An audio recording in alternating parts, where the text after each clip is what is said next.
Welcome, welcome, welcome to this introductory episode of the Spontaneous Brilliance podcast. I'm your host, Sandra Cavanaugh, and I'm really grateful to have this time with you. In this introduction, I want to take a moment to introduce myself and the Spontaneous Brilliance podcast to you and let you know what you are in for as you join me on this journey. So those of you that know me, you know that I am passionate about changing the way we think about our lives, our passions, our purpose, our creativity, our imagination, and even the way we think about thinking.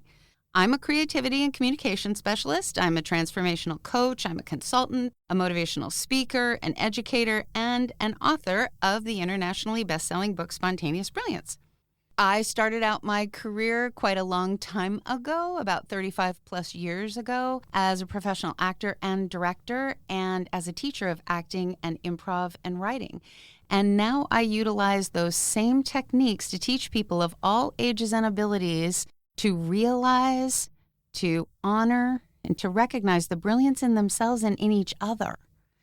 And most importantly, to act on that brilliance. In addition to my work in theater, film, creativity, and education, I'm also a singer-songwriter and a kind of a serial entrepreneur. I'm also an intuitive and a lifelong student of spirituality and metaphysics. And I know that's a lot of hats, but I haven't even gotten to my favorite hat yet, which is I am a mom.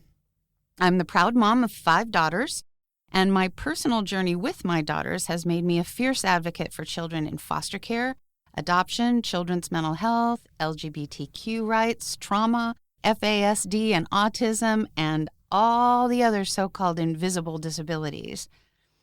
After teaching, coaching, and directing and momming for nearly 4 decades, this podcast feels like a natural extension of all of that.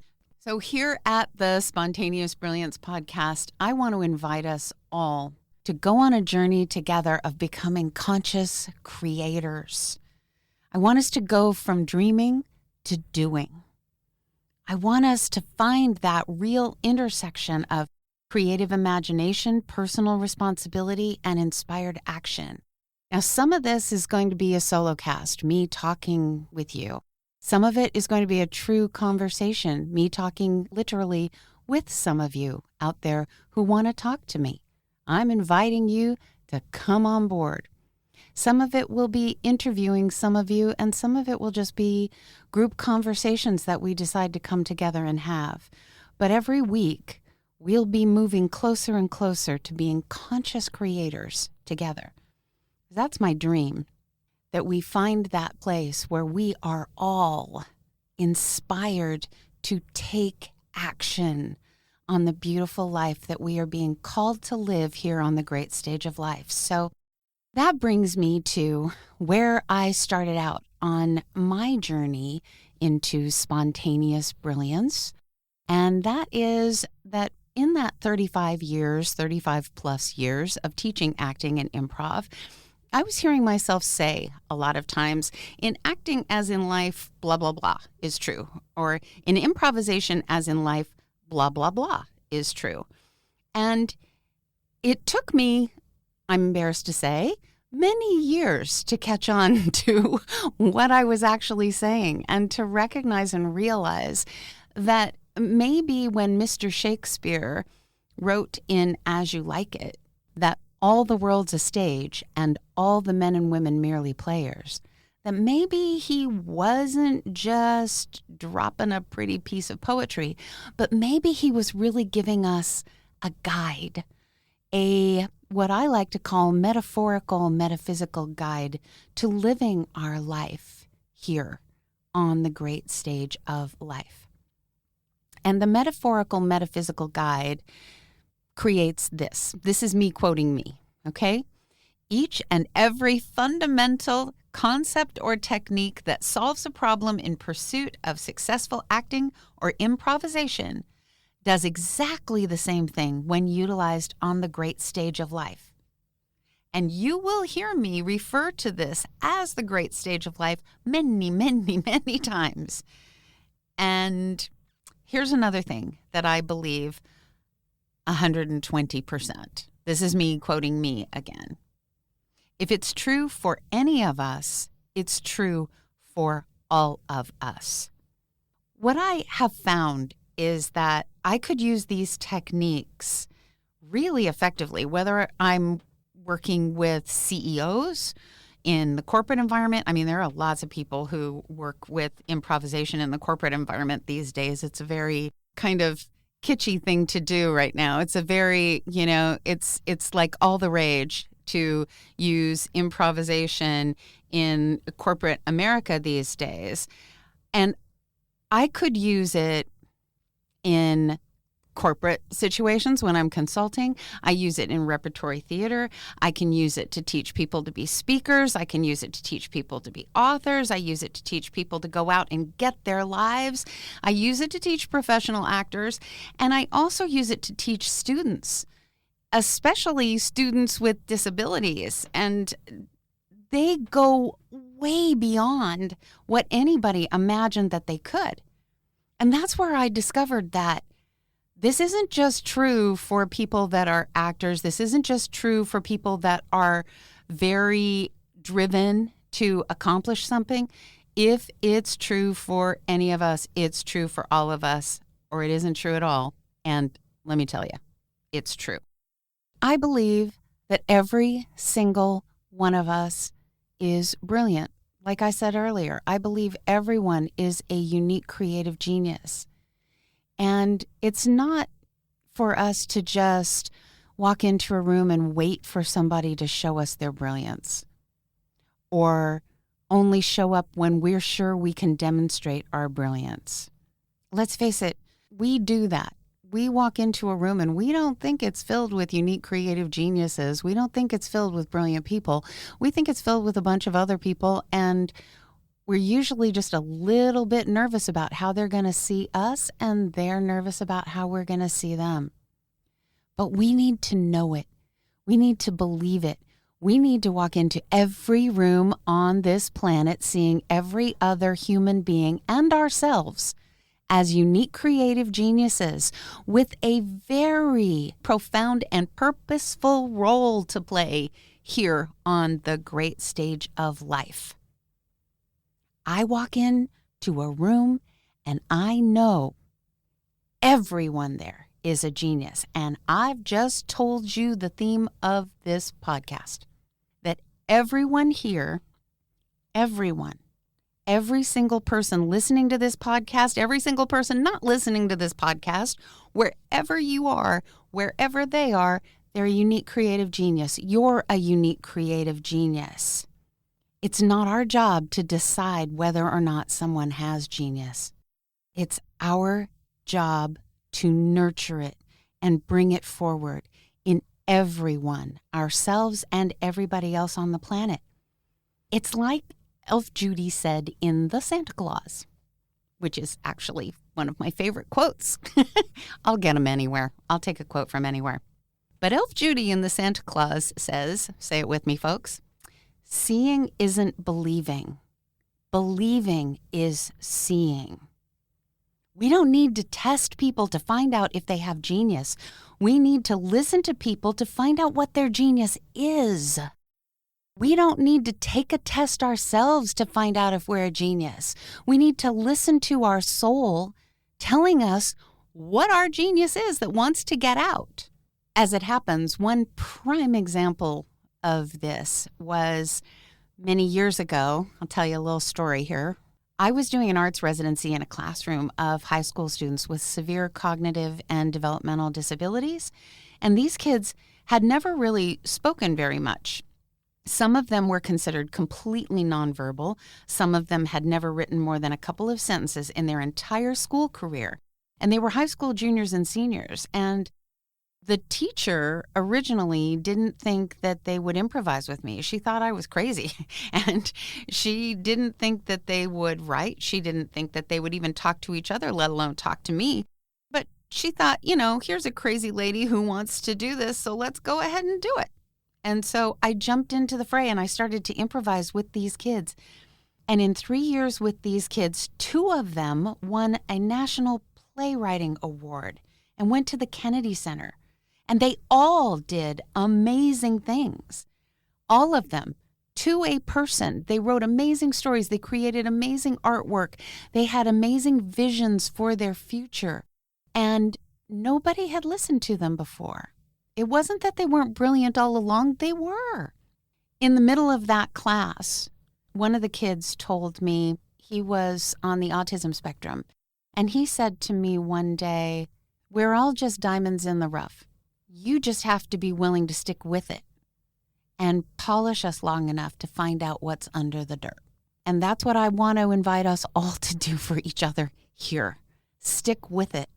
Believe in every person that you see, including you.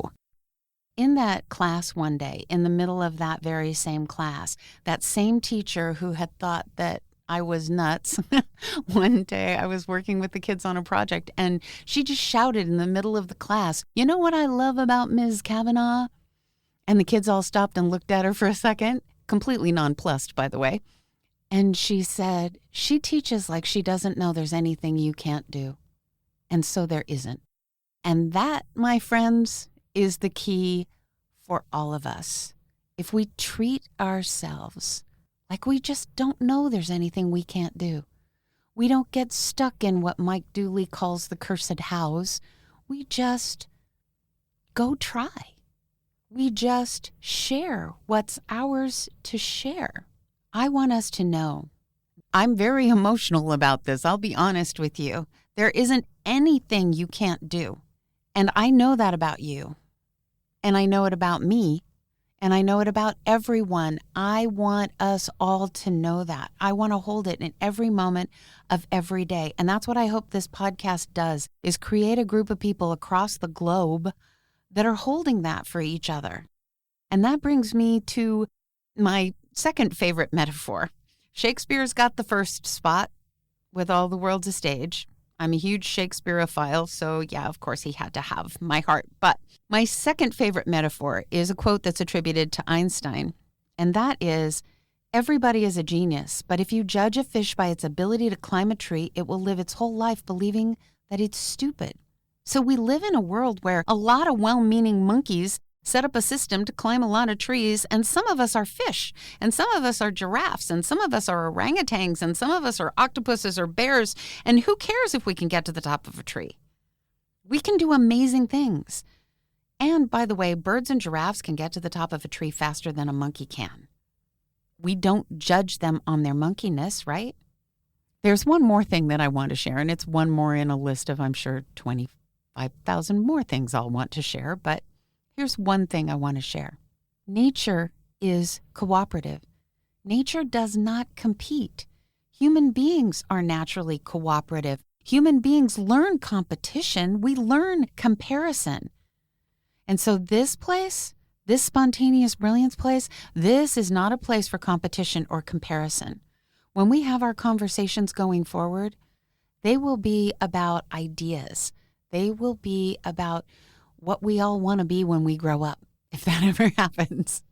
They will be about ideas that we need to explore and share together and dig into, and reasons why we don't talk to each other, or things that we're afraid of, or things that we want to try but we just don't know where to start. But it will be a safe harbor for us. And I hope one day for us to build on those feelings and those passions inside and find out what we want to get and go get it. Okay, here's another time of me quoting me again. There is no shortage of brilliance on this planet, just a reluctance to offer it and a resistance to accepting it.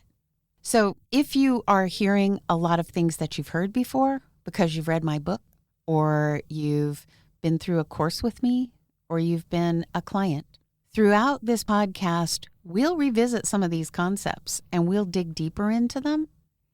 And you might hear a few things over and over again, but as my dear friend Deborah Poneman is very lovingly oft saying, it's the repetition that helps it become a practice and then become a habit.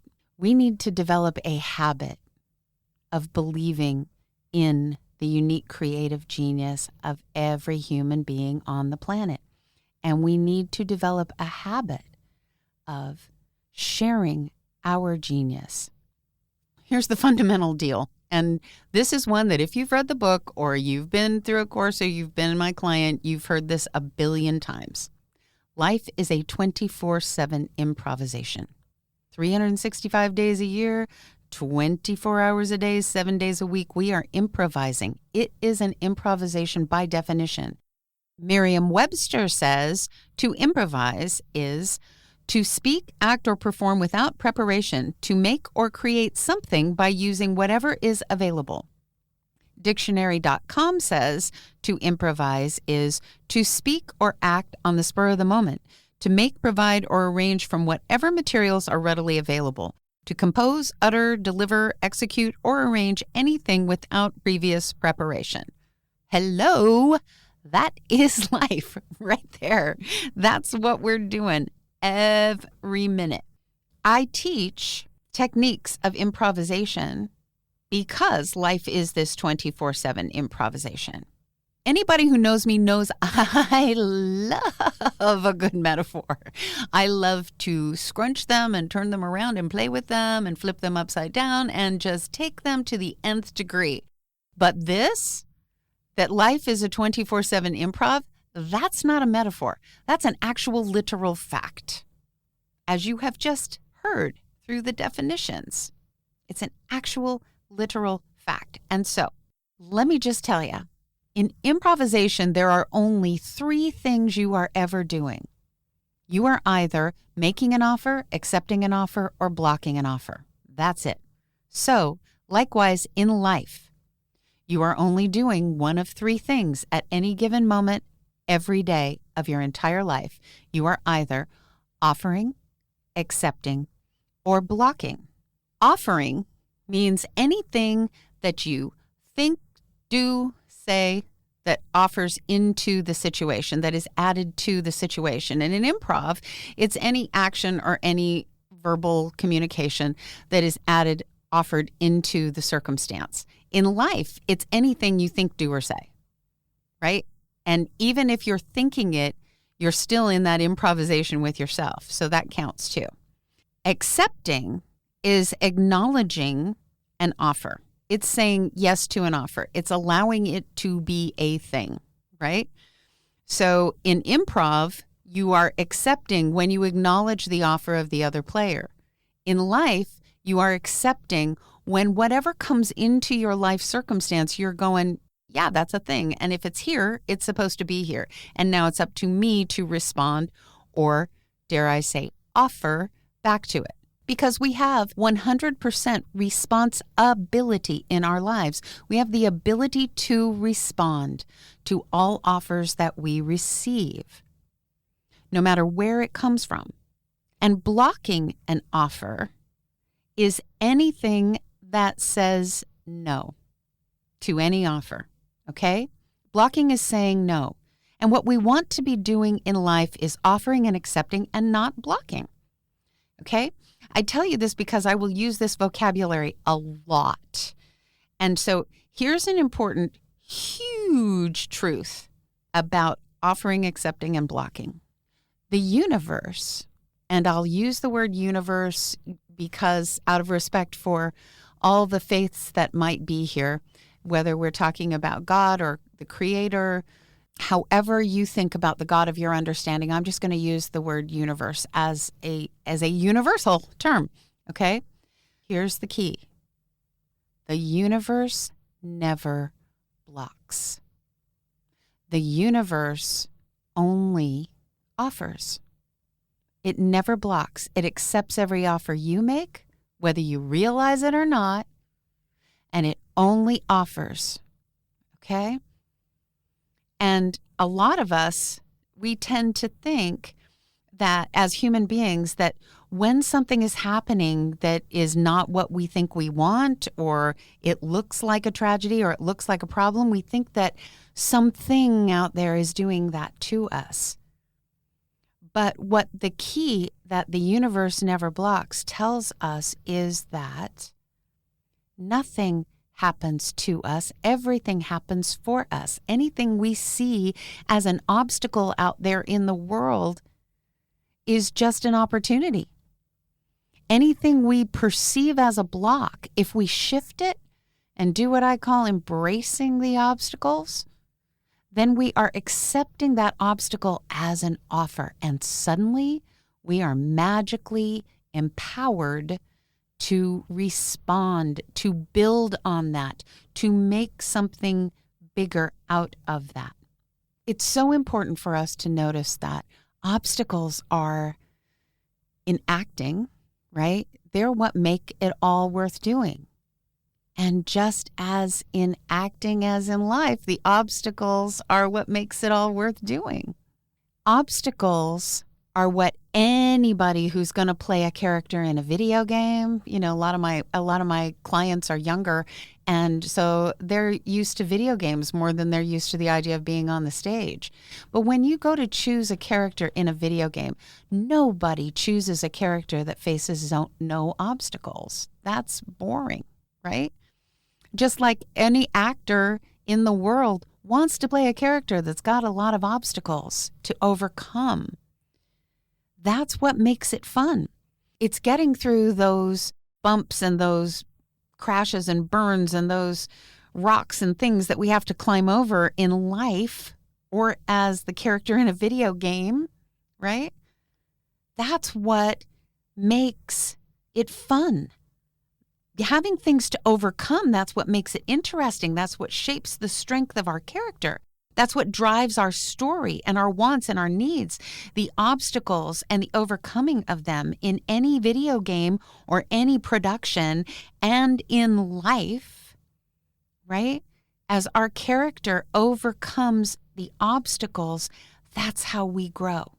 If you think about it in a video game, when a character overcomes an obstacle, they get a superpower or they get a new strength, or they get a new weaponry or whatever. They get a new thing in their bag of tricks, right?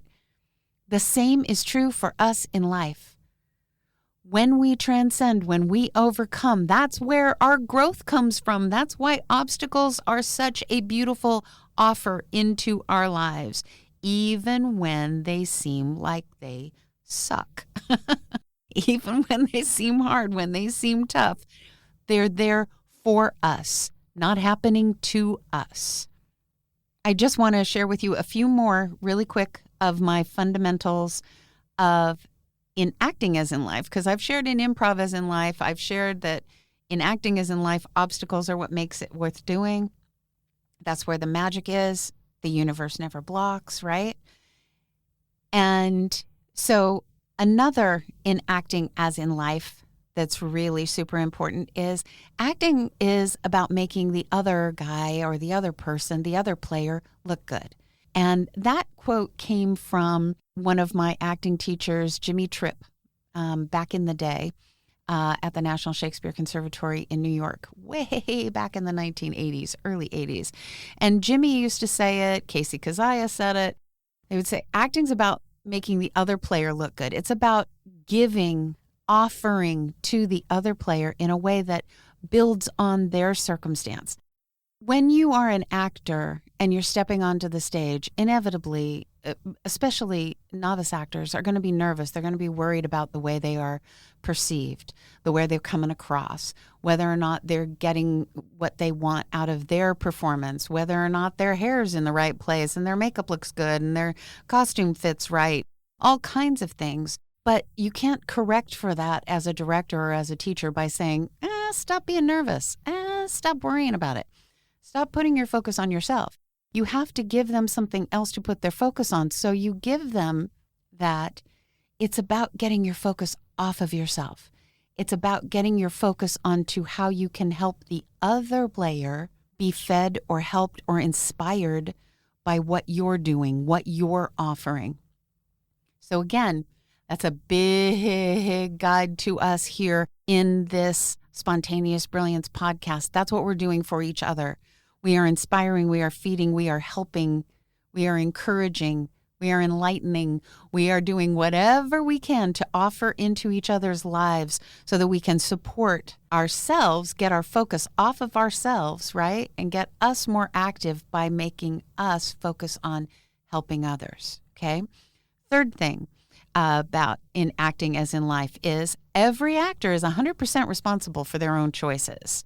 So as Jack Canfield is relatively famous for saying E plus R equals O. In other words, event plus response equals outcome.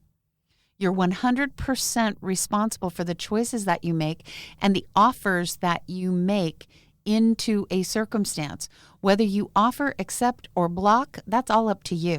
The event is happening. Whatever's happening in life is happening, and your response to it is what turns it into the outcome. E plus R equals O.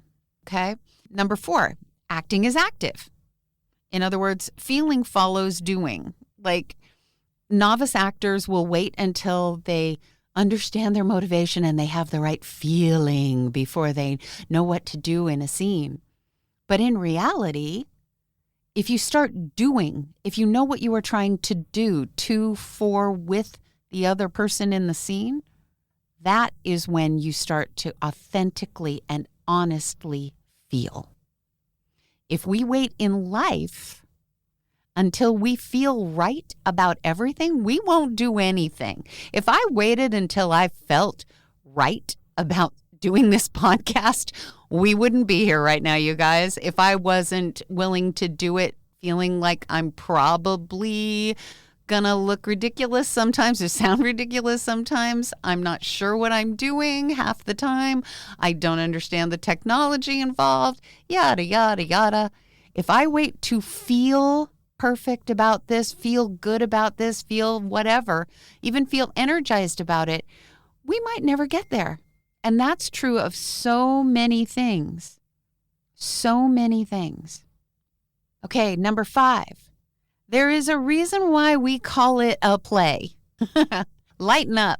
That's what I say to actors all the time in plays and in class. Everybody gets so freaking serious about the world of the play, about their performance, about whether or not it's coming out right or the way they intended or whatever. And that's what I always yell at that point is, there is a reason why we call this a play. Lighten up. It's supposed to be fun. Life is supposed to be fun, everybody. Okay? And the last one I'm going to share with you, and there's a lot more in the book. There's a lot more in courses. You can find this stuff other places, or we'll talk about it later. But this last one is a biggie, a great big gigantic biggie, okay? You have to find the love. And finding the love means identifying your passion, identifying what you love, what the character that you are playing here on the great stage of life, what is driving that character. That expression, you've got to find the love, came from a wonderful, wonderful man and acting teacher who's no longer with us named Mario Saletti. And Mario used to come up on stage with us after we'd done a scene and he'd say, "Oh, kids, she's wonderful. Yes, she's wonderful, kids. Yes. Now, honey, listen to me, honey. I'm going to save your life. You've got to find the love." And what he meant by that is you can't respond authentically and positively in a scene if you are coming from a negative place. You've got to find the love. In other words, you've got to find what you love. You've got to find what the other people around you love and play into that. When you're playing a character on stage, you've got to find what the character loves.